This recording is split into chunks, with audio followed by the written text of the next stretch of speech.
محترم سامعین حاضرین، السلام علیکم ورحمۃ اللہ تعالی وبرکاتہ۔ سبھی حضرات قریب قریب آ کر بیٹھ جائیں اور آقا کریم صلی اللہ تعالی علیہ وسلم کی بارگاہ میں درود پاک کے نذرانِ عقیدت پیش کریں۔ پڑھیں اللہم صلی علی سیدنا مولانا محمد المعدن الجود والکرم وآلہ وبارک وسلم، صلو علیہ الصلاۃ والسلام علیک یا رسول اللہ صلی اللہ تعالی علیہ وسلم۔ 12واں باب جماعت سے نماز پڑھنے کا بیان۔ حضور اقدس صلی اللہ تعالی علیہ وسلم نے ہمیشہ جماعت کے ساتھ نماز پڑھی ہے اور اپنے صحابہ کو بھی ہمیشہ جماعت سے نماز پڑھنے کی تاکید فرمائی ہے۔ حدیث پاک میں ہے کہ جماعت کے ساتھ نماز پڑھنا تنہا نماز پڑھنے سے 27 گنا زیادہ فضیلت رکھتا ہے۔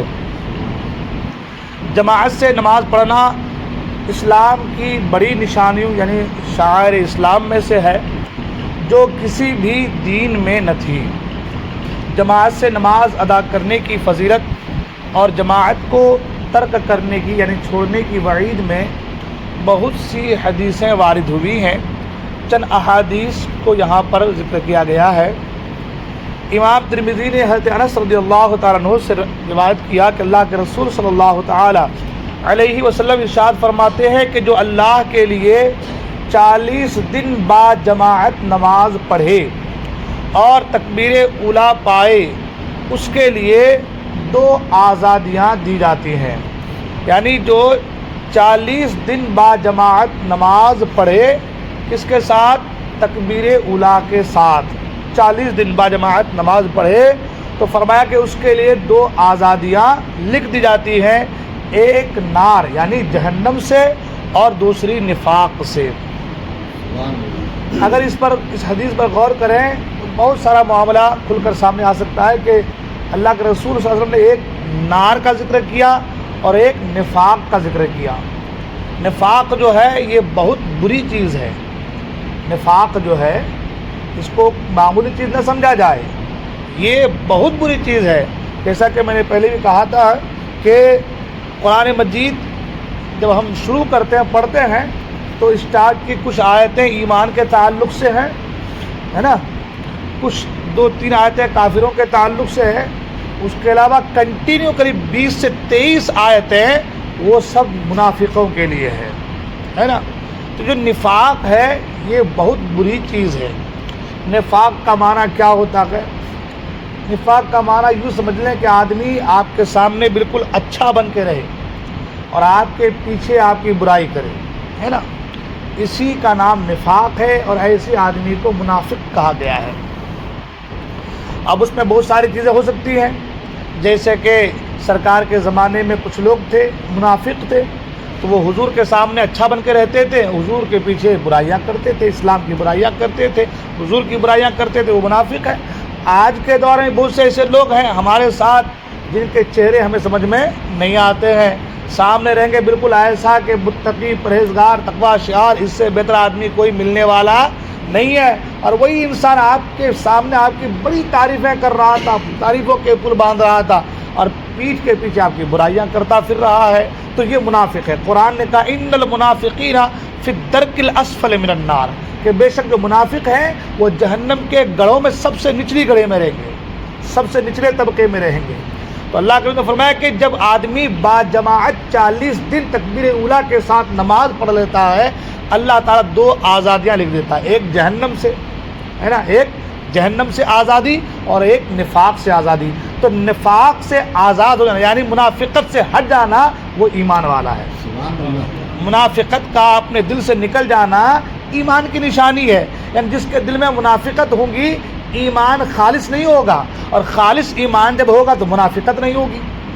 جب ایمان خالص ہوگا تو پھر منافقت، یہی وجہ ہے کہ آج لوگ کہتے ہیں جنگ جمل کے تعلق سے، جنگ صفین کے تعلق سے، وہ صحابہ میں جنگ ہوا، حضرت عائشہ حضرت علی میں جنگ ہوا تو کون جیتا؟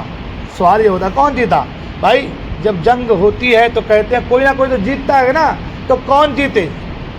حضرت علی جیتے کہ امیر معاویہ جیتے، علی جیتے کہ حضرت عائشہ صدیقہ جیتے، کون جیتے؟ ہے نا، یہ لوگ سوال کرتے ہیں۔ تو کہنے کا مطلب یہ ہے کہ ان لوگوں کے درمیان ان کے سینوں میں ایک دوسرے کے لیے حسد یا نفاق نہیں تھا، حسد یا نفاق اگر حسد یا نفاق ہوتا تو حضرت علی کے طرف سے ایک آدمی جو جنگ کے لیے گیا تھا اس نے جا کر کے حضرت امیر معاویہ کے ایک آدمی کو شہید کر دیا. وہ جس کو شہید کیا تھا اللہ کے رسول صلی اللہ تعالی وسلم کا عاشق تھا, صحابی تھا. اس کو شہید کر کے وہ حضرت علی کی بارگاہ میں آیا اور کہا کہ اے حضرت علی, میں نے فلاں آدمی کو شہید کر دیا.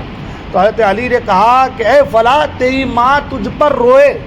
کیا فرمایا کہ تیری ماں تجھ پر روئے, میں نے حضور سے سنا کہ اس کو شہید کرنے والا جہنم میں جائے گا. اب بتائیے, آدمی میرا ہے, میرے دشمن کو مار رہا ہے اور مار کے آ کے مجھے کہہ رہا ہے کہ میں نے آپ کے دشمن کو مار دیا, اور میں اس سے کہہ رہا ہوں تو نے ایسا کام کیا کہ تو جہنم میں جائے گا.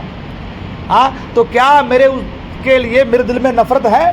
اگر نفرت ہوتی, دشمنی ہوتی, منافقت ہوتی تو میں ایسا کہتا کہ تو جہنم میں جائے گا؟ میں تو یہ کہتا کہ شاباش تو نے کیا کام کیا, یہ کہتا کہ شاباش تو نے میرے دشمن کو مارا. لیکن نہیں, علی کو, حضرت علی کو حضرت عائشہ یا حضرت امیر معاویہ سے کوئی دشمنی, کوئی منافقت نہیں تھی, ان کے سینوں میں کوئی دشمنی نہیں تھی. ہاں, وہ کیا, وہ جو بیچ میں منافق قسم کے لوگ تھے انہوں نے ہی آپس میں جھگڑا لگوایا. وہ بڑی لمبی داستان ہے, انشاءاللہ پھر کبھی. تو عرض یہ کر رہا تھا کہ منافقت اگر سینے میں ہو تو خالص ایمان نہیں ہو سکتا, اور خالص ایمان ہو تو منافقت نہیں ہو سکتی. اس لیے ایسے لوگوں کو پہچانے جو پیچھے دوسروں کی برائی کرتے ہیں, وہ کبھی بھی آپ کا نہیں ہو سکتا. آپ کا, اگر میری کوئی برائی کر رہا ہے پیچھے آپ کے سامنے, تو آپ کی برائی کر رہا ہوگا کبھی آپ کے پیچھے میرے سامنے, ہے نا. تو پیچھے برائی کرنے والا وہ جو ہے اخلاص والا نہیں ہو سکتا, ہے نا. جو سامنے 1 to 1 بولے, بھلے ہی غلطی صحیح کہ آپ نے غلط کیا, ایسا نہیں ایسا کرنا چاہیے, وہ آدمی ایمان والا ہے. تو یہ نفاق سے بچ جانا یہ بہت بڑی بات ہے. اللہ کے رسول نے فرمایا کہ جو 40 دن با جماعت نماز تکبیر اولیٰ کے ساتھ پڑھ لیتا ہے, اللہ تعالیٰ 2 آزادیاں لکھ دیتا ہے. ایک جہنم سے, یعنی جنت کا پروانہ مل گیا, اور ایک نفاق سے, یعنی وہ ایمان والا ہے. سبحان اللہ, منافقت اس کے سینے میں نہیں ہے. صحیح مسلم میں حضرت عثمان رضی اللہ عنہ سے مروی ہے, اللہ کے رسول صلی اللہ علیہ وسلم نے ارشاد فرمایا کہ جس نے با جماعت عشاء کی نماز پڑھی گویا اس نے آدھی رات عبادت کی. جس نے عشاء کی نماز جماعت سے پڑھی, حضور فرمایا کہ گویا اس نے آدھی رات عبادت کی. اور فرمایا کہ جس نے فجر کی نماز جماعت سے پڑھی گویا اس نے پوری رات عبادت کی. کتنا رحم و کرم ہے, اللہ اکبر, اللہ کتنا کرم فرماتا ہے کہ عشاء کی نماز جماعت سے پڑھ لیں, سو جائیں, صبح کو اٹھیں, فجر کی نماز جماعت سے پڑھ لیں, پوری رات عبادت کا ثواب ہے. سبحان اللہ, ہم سو رہے ہیں مگر اللہ عبادت کا ثواب ہمیں عطا فرما رہا ہے. امام بخاری و امام مسلم نے حضرت ابو ہریرہ رضی اللہ عنہ سے روایت کیا کہ حضور اقدس صلی اللہ علیہ وسلم نے ارشاد فرمایا منافقین پر سب سے زیادہ بھاری نماز عشاء و فجر ہے. فرمایا اگر وہ جانتے کہ اس میں کیا اجر ہے تو وہ گھسٹتے ہوئے آتے, اپنے آپ کو گھسٹتے ہوئے آتے. اور حضور فرمایا اور بے شک میں نے قصد کیا کہ نماز قائم کرنے کا حکم دوں. کسی کو کہ نماز پڑھاؤ, پھر کسی کو حکم دوں کہ لوگوں کو نماز پڑھاؤ, اور میں اپنے ہمراہ چند لوگوں کو جن کے پاس لکڑیوں کے گٹے ہوں ان کے پاس لے جاؤں جو نماز میں حاضر نہیں ہوتے, اور ان کے گھروں کو جلا دوں. اللہ اکبر, اتنی بڑی بات ہے. جو نماز کو ترک کر دیتے ہیں, صبح کے وقت نماز کے نہیں اٹھتے ہیں, کتنی بڑی وعید اس کے لیے ہے. کہ حضور فرماتے کہ میں ایسے لوگوں کے گھروں کو آگ لگا دوں جو فجر کی نماز جماعت سے یا فجر کی نماز جو نہیں پڑھتے ہیں. اللہ اکبر, ارے ہمارے گھروں میں آگ لگی ہوئی ہے, آگ لگی نہیں, بے نمازی دیکھیے آپ, گھر میں آگ لگی نہیں ہے, نماز نہیں پڑھ رہا, برکت ختم ہو گئی, بے برکتی کی آگ ہے. آپس میں نا اتفاقی, یہ نا اتفاقی کی آگ ہے نا. بڑوں کا چھوٹوں پر جو ہے روب و دبدبہ نہ چلنا, یہ بھی بے ادبی کی آگ ہے. چھوٹے کا بڑوں کا ادب نہ کرنا, یہ بھی بے ادبی کی آگ ہے. القصہ مختصر یہ کہ ہم تو ایسے آگ میں جھلس رہے ہیں جن سے ہمیں بچنا چاہیے تھا. ہمارے اکابرین بچے ہیں, دیکھیں آپ ان کی اولادوں کی تربیت دیکھیں, ان کی زندگی کو دیکھیں, ان کا ایک دوسرے کے ساتھ بھائی چارگی دیکھیں, ایک دوسرے کے ساتھ محبت دیکھیں. غیر بھی پڑوسی ہوتا تو چراغ لا کر کے جلا دیتے کہ میرے جو پڑوسی ہیں ان کا گھر اندھیرے میں رہ نہ پائے. محبت ایسی تھی. مگر آج وہ چیزیں, آج تو بھائی بھائی کا دشمن ہو گیا ہے. ہاں, آج تو بھائی بھائی کے مال کو ہڑپ رہا ہے، آج تو بھائی بھائی کو دبا رہا ہے کہ بس یہ دب جائے میں اوپر آ جاؤں، یہ چیزیں ہو رہی ہے۔ تو کہنے کا مطلب یہ ہے کہ یہ جو آگ حضور فرمایا کہ میں ان کے گھروں کو آگ لگا دوں، آج ہم لوگ اسی آگ کے لپیٹ میں ہیں۔ خدا را نمازوں کی پابندی کیجیے، انشاءاللہ الرحمن آگے گفتگو ہوگی۔ اللہ تبارک و تعالیٰ کی بارگاہ میں دعا